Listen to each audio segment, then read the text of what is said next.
Bonjour, bienvenue sur Bible 365. Nous sommes contents que vous soyez avec nous aujourd'hui, pour écouter la lecture du livre Ésaïe chapitre 34 à 37.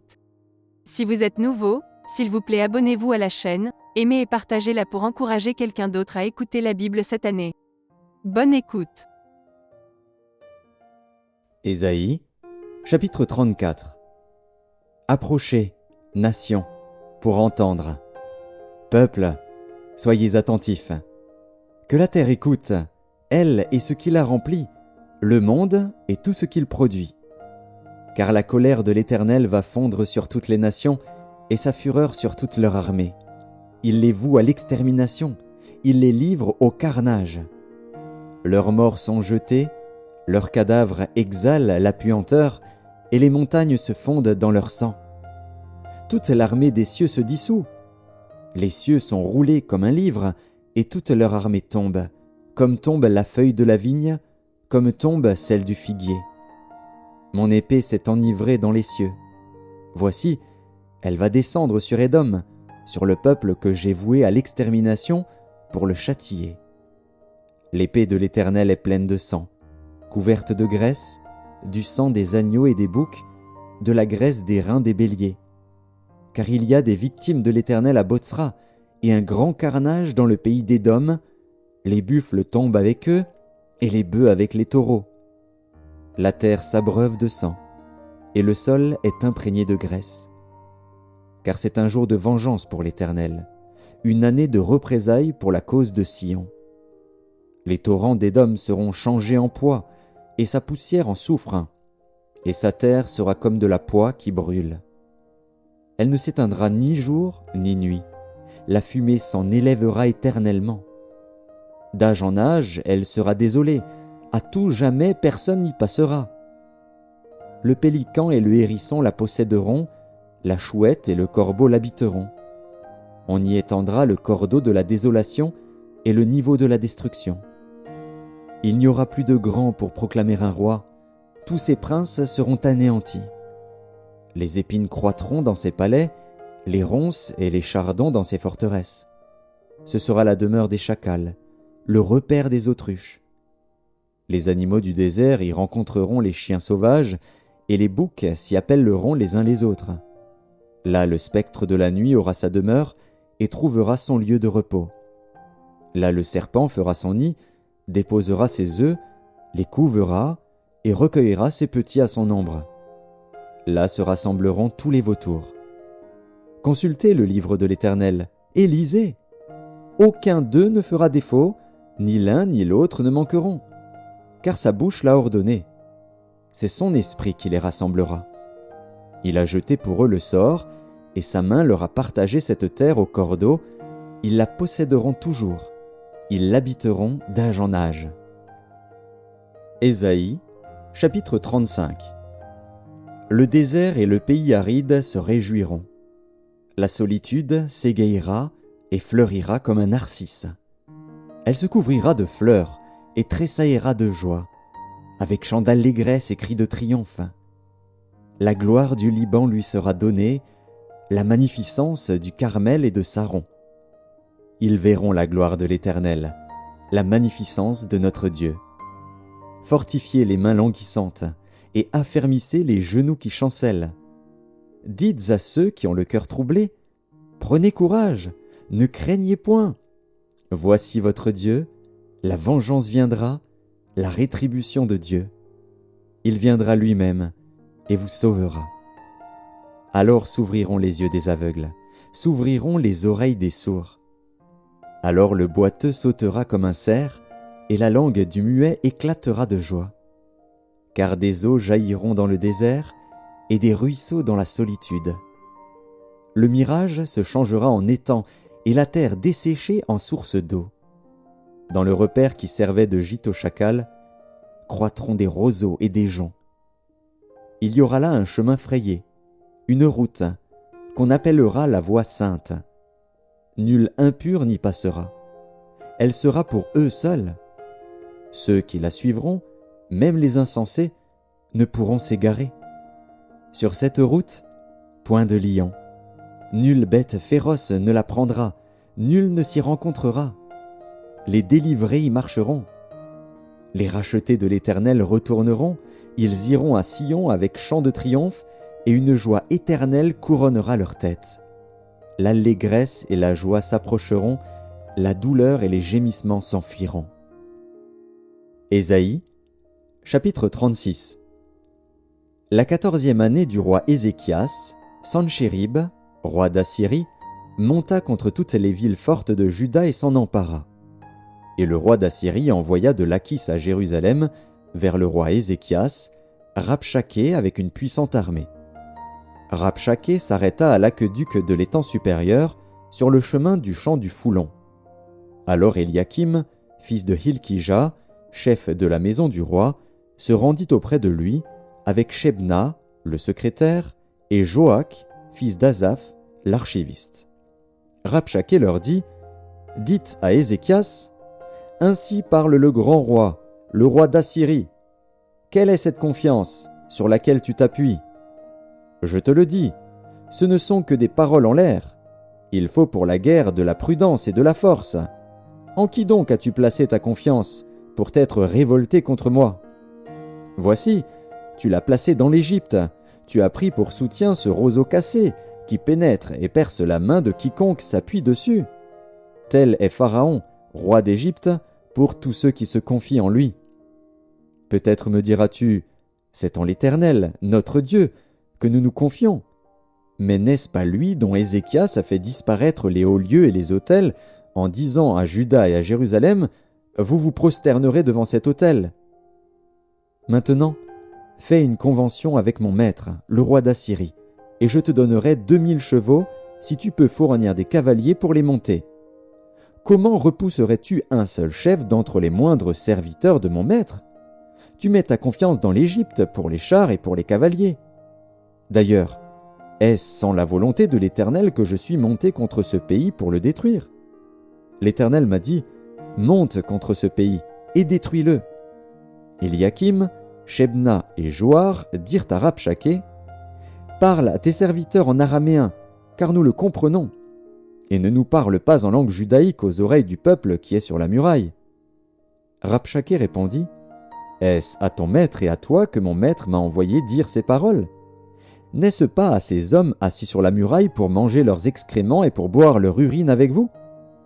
Puis Rabshaké s'avança et cria de toute sa force en langue judaïque. « Écoutez les paroles du grand roi, du roi d'Assyrie. Ainsi parle le roi. Qu'Ézéchias ne vous abuse point, car il ne pourra vous délivrer. Qu'Ézéchias ne vous amène point à vous confier en l'Éternel, en disant « L'Éternel nous délivrera, cette ville ne sera pas livrée entre les mains du roi d'Assyrie. » N'écoutez point Ézéchias, car ainsi parle le roi d'Assyrie, « Faites la paix avec moi, rendez-vous à moi, et chacun de vous mangera de sa vigne et de son figuier, et chacun boira de l'eau de sa citerne, jusqu'à ce que je vienne et que je vous emmène dans un pays comme le vôtre, dans un pays de blé et de vin, un pays de pain et de vigne. Qu'Ézéchias ne vous séduise point en disant « L'Éternel nous délivrera ». Les dieux des nations ont-ils délivré chacun son pays de la main du roi d'Assyrie ? Où sont les dieux de Hamath et d'Arpad ? Où sont les dieux de Sepharvaïm ? Ont-ils délivré Samarie de ma main ? Parmi tous les dieux de ces pays, quels sont ceux qui ont délivré leur pays de ma main pour que l'Éternel délivre Jérusalem de ma main ?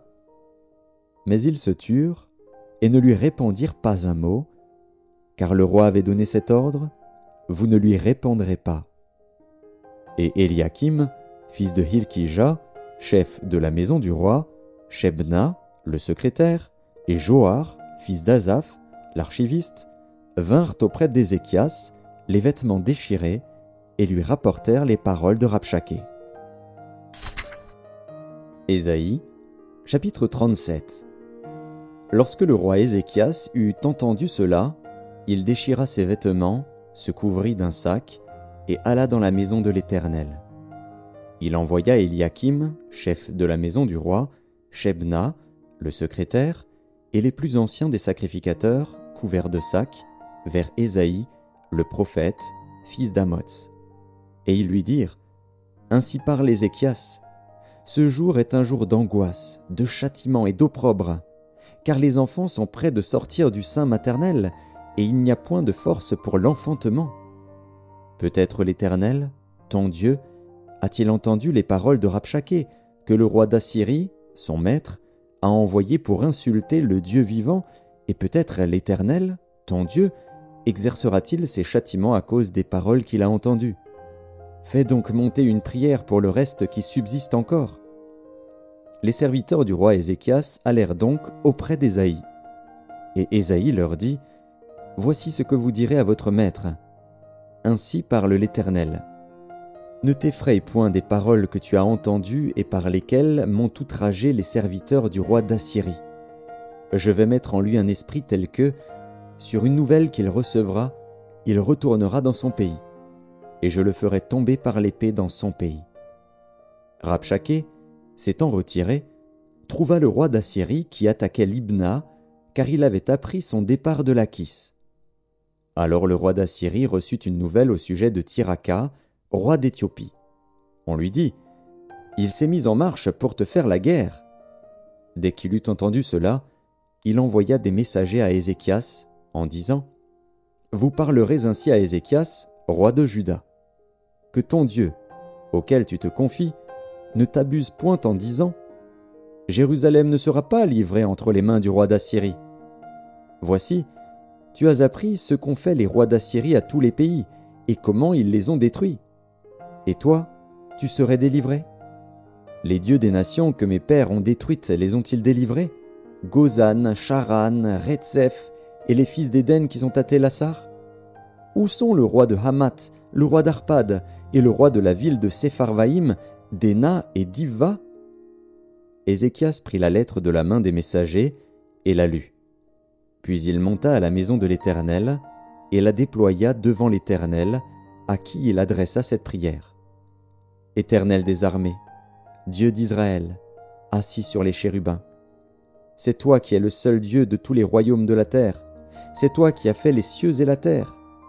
Éternel, incline ton oreille et écoute. Éternel, ouvre tes yeux et regarde. Entends toutes les paroles que Sanchérib a envoyées pour insulter au Dieu vivant. Il est vrai, ô Éternel, que les rois d'Assyrie ont ravagé tous les pays et leur propre pays, et qu'ils ont jeté leurs dieux dans le feu. Mais ce n'étaient point des dieux, c'étaient des ouvrages de main d'homme, du bois et de la pierre, et ils les ont anéantis. Maintenant, Éternel, notre Dieu, délivre-nous de la main de Sanchérib, et que tous les royaumes de la terre sachent que toi seul es l'Éternel. Alors Ésaïe, fils d'Amoz, envoya dire à Ézéchias, « Ainsi parle l'Éternel, le Dieu d'Israël. J'ai entendu la prière que tu m'as adressée au sujet de Sanchérib, roi d'Assyrie. Voici la parole que l'Éternel a prononcée contre lui. Elle te méprise, elle se moque de toi, la Vierge, fille de Sion. Elle hoche la tête après toi, la fille de Jérusalem. Qui as-tu insulté et outragé? Contre qui as-tu élevé la voix? Tu as porté tes yeux en haut sur le sein d'Israël. Par tes serviteurs tu as insulté le Seigneur, et tu as dit, « Avec la multitude de mes chars, j'ai gravi le sommet des montagnes, les extrémités du Liban. Je couperai les plus élevés de ses cèdres, les plus beaux de ses cyprès, et j'atteindrai sa dernière cime, sa forêt semblable à un verger. J'ai ouvert des sources, et j'en ai bu les eaux, et je tarirai avec la plante de mes pieds tous les fleuves de l'Égypte. N'as-tu pas appris que j'ai préparé ces choses de loin, et que je les ai résolues dès les temps anciens? Maintenant j'ai permis qu'elles s'accomplissent, et que tu réduises des villes fortes en monceaux de ruines. Leurs habitants sont impuissants, épouvantés et confus. Ils sont comme l'herbe des champs et la tendre verdure, comme le gazon des toits et le blé qui sèche avant la formation de sa tige. Mais je sais quand tu t'assieds, quand tu sors et quand tu entres, et quand tu es furieux contre moi. Parce que tu es furieux contre moi, et que ton arrogance est montée à mes oreilles, je mettrai ma bouche à tes narines et mon mors entre tes lèvres, et je te ferai retourner par le chemin par lequel tu es venu. Que ceci soit un signe pour toi. On a mangé une année le produit du grain tombé, et une seconde année ce qui croît de soi-même, mais la troisième année, vous sèmerez, vous moissonnerez, Vous planterez des vignes, et vous en mangerez le fruit. Ce qui aura été sauvé de la maison de Juda, ce qui sera resté poussera encore des racines par-dessous, et portera du fruit par-dessus. Car de Jérusalem il sortira un reste, et de la montagne de Sion des réchappés. Voilà ce que fera le zèle de l'Éternel des armées. C'est pourquoi ainsi parle l'Éternel sur le roi d'Assyrie. Il n'entrera point dans cette ville, il n'y lancera point de trait, il ne lui présentera point de bouclier, et il n'élèvera point de retranchement contre elle. Il s'en retournera par le chemin par lequel il est venu, et il n'entrera point dans cette ville, dit l'Éternel. Je protégerai cette ville pour la sauver, à cause de moi et à cause de David, mon serviteur.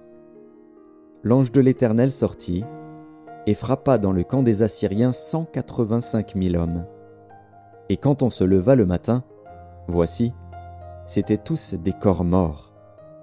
Alors Sanchérib, roi d'Assyrie, leva son camp, partit et s'en retourna, et il resta à Ninive. Or, comme il était prosterné dans la maison de Nisroch, son dieu, Adramélec et Charetzer, ses fils, le frappèrent par l'épée et s'enfuirent au pays d'Ararat. Et Esarhaddon, son fils, régna à sa place.